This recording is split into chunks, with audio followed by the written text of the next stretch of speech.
दोस्तों, किसी ने सही कहा है कि आवाज ऊंची हो तो कुछ लोग सुनते हैं, लेकिन अगर बात ऊंची हो तो बहुत सारे लोग सुनते हैं।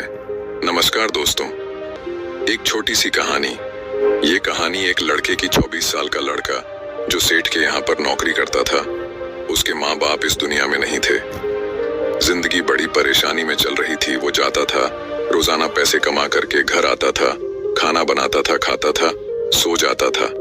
एक दिन उसने देखा कि एक बूढ़ा फकीर अपनी पीठ पर 3 ठेले लेके एक शहर से दूसरे शहर की ओर जा रहा था। वह काफी बूढ़े भी थे और काफी देर से वह यूं ही सफर कर रहे थे और आखिरकार कुछ दूर और सफर करने के बाद वह चलते चलते थक कर एक पेड़ के नीचे बैठ गए। तभी उनकी नजर एक नौजवान युवक पर पड़ी जो उसी रास्ते से जा रहा था और वह भी उसी दिशा में जा रहा था जिस दिशा में उन बूढ़े फकीर को जाना था। तभी वह लड़का उन बूढ़े फकीर के पास से होकर गुजरा। इस पर वह फकीर उस लड़के से कहते हैं, सुनो बेटा, क्या तुम मेरी थोड़ी सी मदद कर सकते हो? ये ठेला बहुत भारी है और मैं बूढ़ा हो चुका हूँ। मैं ज्यादा समय तक इनका बोझ नहीं उठा सकता और मैं बहुत थक भी चुका हूँ। तो क्यों ना तुम मेरे एक ठेले को ले लो और मुझे उस दूसरे गांव तक पहुंचा दो। इसके बदले में मैं तुम्हें 3 स्वर्ण मुद्राएं दूंगा। वह लड़का उन फकीर की सारी बातें सुनता है और उन फकीर से कहता है, कोई बात नहीं बाबा, मैं आपकी मदद करने के लिए तैयार हूँ। कहिए आपको कहाँ जाना है? ऐसा कहकर उस लड़के ने उन फकीर का एक ठेला उठा लिया और अपने कंधे पर ले लिया। तभी उस जवान लड़के को यह एहसास हुआ कि यह ठेला तो सचमुच बहुत भारी है। वह लड़का और फकीर दोनों रास्ते में आगे की ओर बढ़ चले। कुछ दूर आगे चलने के बाद देखते ही देखते वह गांव खत्म होने लगा और अब एक सुनसान रास्ता आगे की ओर जा रहा था। वे दोनों अपने मार्ग में मस्त होकर आगे की ओर बढ़ रहे थे। जब भीड़ से पूरी तरह से अलग हो गए तो वह लड़का उन फकीर से कहता है, बाबा, इस ठेले में आखिर ऐसा क्या रखा है जो ये ठेला इतनी वजन है? इस पर वह फकीर आदमी उस लड़के को जवाब देते हुए कहते हैं, कुछ नहीं बेटा, बस इसमें तांबे के कुछ सिक्के भरे हुए हैं, इसी कारण ये ठेले में बहुत वजन है। उन फकीर की यह बात सुनकर वह लड़का मन ही मन सोचने लगा, लगता है ये बाबा जरूर कोई व्यापारी है, तभी तो इतने सारे तांबे के सिक्के लेकर चल रहे हैं। और फिर तभी उसके मन में एक ख्याल आया कि मुझे क्या करना है। मुझे तो खाली यह ठेला दूसरे गांव तक पहुंचा है, बस इतना ही। जैसे ही उसके मन में यह ख्याल आया, उसने तांबे के सिक्कों का वह ख्याल मन से निकाल दिया और अपनी धुन में मस्त होकर वह आगे की ओर चलने लगा। चलते चलते कुछ और समय बीता और वे दोनों एक नदी के किनारे जा पहुंचे। वह लड़का हट्टा कट्टा था और काफी चुस्त और तंदुरुस्त भी था, इसलिए वह बिना सोचे समझे उस नदी में उतर जाता है, किंतु वह फकीर अब भी किनारे पर ही खड़े थे। इस पर वह लड़का उन फकीर से कहता है, क्या हुआ बाबा, चलिए आइए, हमें यह नदी पार करनी होगी, तभी तो हम उस गांव तक पहुंच पाएंगे। इस पर वह फकीर उस लड़के से कहते हैं, मैं जानता हूं बेटा कि हमें यह नदी पार करनी ही होगी, लेकिन जैसा कि तुम जानते हो मैं अब बूढ़ा हो चुका हूं और 2-2 ठेले लेकर मैं यह नदी पार नहीं कर सकता। कहीं मेरा पांव फिसल गया तो क्या होगा? क्या तुम मेरी एक और गठरी ले सकते हो? मैं तुम्हें इसके बदले भी 3 स्वर्ण मुद्राएं दूंगा। इस पर वह लड़का मुस्कुराते हुए उन फकीर से कहता है, बाबा, आप मुझे शर्मिंदा कर रहे हैं। यदि आप मुझे स्वर्ण मुद्राएं ना भी दें तो भी मैं आपका कार्य अवश्य करूंगा। मैं आपको उस दूसरे गांव तक जरूर पहुंचाऊंगा। इस पर वो फकीर मुस्कुराते हुए उस लड़के से कहते हैं, बेटा, तुम तो बड़े ही भले इंसान लगते हो। इतना कहकर उन्होंने वह दूसरी गठरी भी उस लड़के को थमा दी। उस लड़के ने जब वह दूसरी गठरी अपने कंधे पर रखी तो वह गठरी भी उसे बहुत ज्यादा भारी लगी, लेकिन उसने वहां पर कुछ नहीं कहा। जैसे तैसे उन दोनों ने नदी पार की। नदी पार करने के बाद बातों बातों में ही उस लड़के ने उन फकीर से कहा, बाबा, आखिर इस दूसरी गठरी में क्या है? ये गठरी भी बहुत वजन है। इस पर वह फकीर उस लड़के को जवाब देते हुए कहते हैं, बेटा, इसमें चांदी के सिक्के हैं, इसी कारण यह गठरी भी बहुत वजन है। उन फकीर की यह सारी बातें सुनकर अब उस लड़के का दिमाग तेजी से काम करने लगा था। वह यह सोच रहा था कि एक ठेले में तांबे के सिक्के हैं और दूसरी में चांदी के। ऐसा प्रतीत होता है मानो यह फकीर बाबा कहीं दूर से आ रहे हैं और उन्होंने अपनी सारी जमीन जायदाद बेचकर ये सारे सिक्के इकट्ठे किए हैं। तभी तो वह इतना धन लेकर चल रहे हैं, लेकिन वह लड़का उन फकीर से कुछ नहीं कहता और वे दोनों चुपचाप मार्ग में आगे की ओर बढ़ते चले जाते हैं। कुछ दूर आगे बढ़ने के बाद एक बार फिर एक सुनसान राह आती है। उस सुनसान रास्ते को देखते ही उस लड़के के मन में तरह तरह के विचार उत्पन्न होने लगे। वह यह सोचने लगा, अरे यह तो सुनसान जगह है। अगर मैं ये सिक्के लेकर यहाँ से भाग जाऊं तो ये फकीर मुझे कब तक दौड़ाएंगे। मुझे नहीं लगता कि मुझे कभी पकड़ पाएंगे और यहाँ पर कोई है भी नहीं जो इनकी मदद कर पाए। और वैसे भी ये बहुत सारे सिक्के हैं, मैं इनसे एक अच्छी दुकान खरीद सकता हूँ, अपना नया व्यापार शुरू कर सकता हूँ। और वैसे भी ये बूढ़ा फकीर अब इन पैसों का क्या करेगा, इससे अच्छा तो मैं ही इन्हें रख लेता हूँ। वह लड़का यह सब बारे में सोच ही रहा था, तभी अचानक उसे खुद पर आश्चर्य हुआ। अरे मैं यह क्या सोच रहा हूँ, ये फकीर बाबा न जाने कहां से आ रहे हैं और क्या खोज करके इन्होंने इतने सारे पैसे इकट्ठा किए होंगे। मुझे इनका फायदा नहीं उठाना चाहिए। नहीं नहीं, मुझे ऐसा नहीं करना चाहिए। उसने कुछ देर के लिए तो अपने मन के विचारों को काबू कर लिया, लेकिन कुछ देर बाद उसके मन के विचार उस पर देखते ही देखते हावी होने लगे। वह लड़का 2 ठेले लेकर उन फकीर के पीछे पीछे चल रहा था और कुछ दूर आगे चलने के बाद एक पहाड़ी आई। इस पर वह फकीर बाबा उस लड़के से कहते हैं, बेटा ये पहाड़ी मैं नहीं चढ़ पाऊंगा। मैं काफी बूढ़ा हो चुका हूँ और मेरे घुटनों में भी दर्द रहता है। यदि तुम मेरी तीसरी गठरी भी ले लो तो मैं तुम्हें 3 और स्वर्ण मुद्राएं दूंगा, लेकिन याद रखना इसे कहीं गिराना मत, कहीं ये गठरियां खुल ना जाए। इस पर वह लड़का उन फकीर से कहता है, क्यों बाबा, आखिर इसमें ऐसा क्या है। इस पर वह फकीर उस लड़के से कहते हैं, बेटा इसमें स्वर्ण मुद्राएं हैं। यह सुनकर वह लड़का मन ही मन बहुत प्रसन्न हुआ। उसने चुपचाप वह गठरी भी उन फकीर से ले ली और देखते ही देखते वे दोनों मार्ग में आगे की ओर बढ़ने लगे। अब वह फकीर बिना कोई वजन लिए हुए आराम से पहाड़ की चढ़ाई पर चढ़ रहे थे, किंतु वह नौजवान लड़का जो पीछे था वह वजन के कारण बहुत धीरे धीरे चल पा रहा था। लेकिन जब से उसने सोने का नाम सुना था उसका मन तो छलांग मार रहा था। वह मन ही मन सोच रहा था, अगर मुझे यह सारा धन मिल जाए तो मेरा पूरा जीवन तो आराम से कट जाएगा। वैसे भी यह बाबा तो बूढ़े हो चुके हैं, भला इन्हें इतने पैसों की क्या जरूरत है, इनका जीवन तो वैसे भी कट चुका है। मैं एक काम करता हूँ, ये सारे पैसे लेकर यहाँ से भाग जाता हूँ।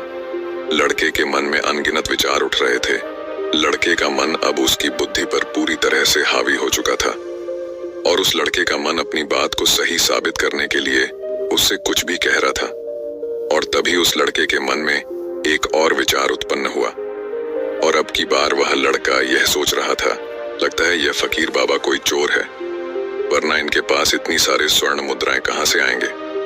अगर ये कोई व्यापारी होते तो भला ये इस तरह से पैदल यात्रा तो नहीं करते, और अगर इनके पास इतने सारे पैसे थे तो ये कोई ना कोई साधन भी तो अवश्य कर सकते थे। लगता है ये कोई चोर है और चोर से चोरी करने में भला क्या बुराई है।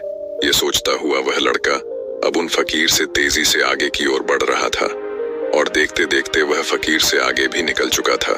और वह यह सोच रहा था कि जैसे ही इस पहाड़ की ढलान आएगी मैं 3 गठरियां लेकर भाग जाऊंगा। इससे ये सारे पैसे मेरे हो जाएंगे और मेरी गरीबी भी हमेशा हमेशा के लिए दूर हो जाएगी। मैं जो चाहूंगा मैं वो कर पाऊंगा, मेरे पास बहुत सारा धन होगा।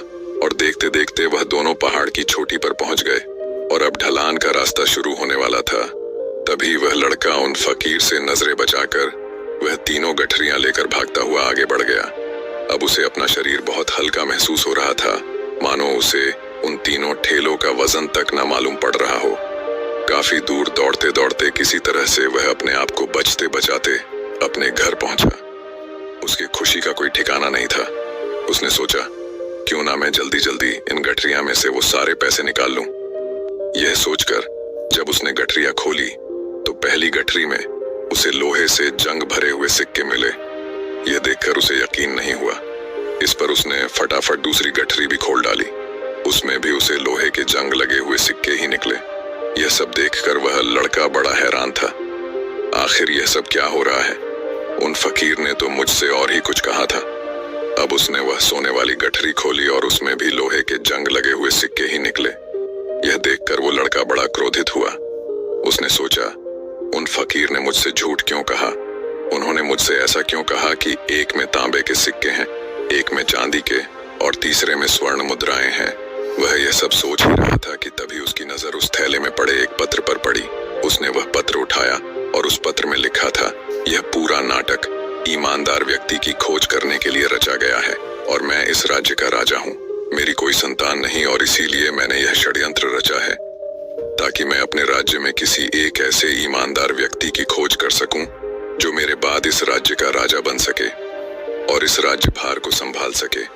और इस राज्य का भार वही संभाल सकता है जो पूरी तरह से ईमानदार हो, जिसके मन में किसी प्रकार का कोई लालच ना हो। इतना पढ़ते ही वह लड़का जोर जोर से चिल्लाने लगा। वह सर पकड़कर बैठ गया। वो यह जानता था कि यदि वह अपने मन के विचारों पर काबू कर लेता तो उसका जीवन संवर सकता है, लेकिन वह अपने मन के विचारों पर काबू नहीं कर पाया। दोस्तों, महात्मा बुद्ध कहते हैं कि मन ही सब कुछ है। आप जो सोचते हैं वही बनते हैं। इसलिए आपका सबसे बड़ा दुश्मन भी आपको उतना नुकसान नहीं पहुंचा सकता जितना कि आपके मन के यह अनियंत्रित विचार पहुंचा सकते हैं।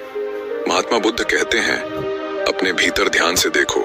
हमारे भीतर जो विचार चल रहे हैं वही विचार शब्द बनते हैं और शब्द कर्म के रूप में प्रकट होते हैं। बार बार दोहराने पर कर्म बर्ताव में बदलता है और धीरे धीरे समय के साथ बर्ताव चरित्र में परिवर्तित हो जाता है और यही चरित्र हमारे भाग्य का निर्माण भी करता है।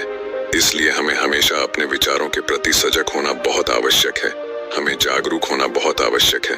हमें यह जानना जरूरी है कि हमारे मन में किस प्रकार के विचार आ रहे हैं। आगे महात्मा बुद्ध कहते हैं कि कमजोरी हमेशा छोटे विचार से शुरू होती है। यह एक बीज के रूप में होती है और यदि इस बीज को नष्ट न किया जाए तो यह छोटा सा विचार बहुत जल्द ही एक विशाल वृक्ष का रूप ले लेता है और हमारी बुद्धि की सोचने और समझने की क्षमता को पूरी तरह से नष्ट कर देता है। जिस प्रकार आपने इस कहानी में देखा किस प्रकार उस जवान लड़के का मन उस पर हावी हो चुका था और उसकी सही और गलत सोचने की क्षमता पूरी तरह से नष्ट हो चुकी थी, जिस कारण वह यह समझ नहीं पाया कि उसे क्या करना चाहिए और उसके लालच ने उसके भीतर इतनी ऊर्जा भर दी कि वह तीनों ठेले उठाकर इतनी तेजी से वहां से भागता आगे भी बढ़ गया। इसीलिए जब आपके मन में पहली बार कोई गलत विचार उत्पन्न हो तभी उसे जड़ से उखाड़ देना चाहिए, अन्यथा वह विशाल वृक्ष का रूप लेगा और आपको किसी न किसी गलत राह पर वह ढकेल ही देगा।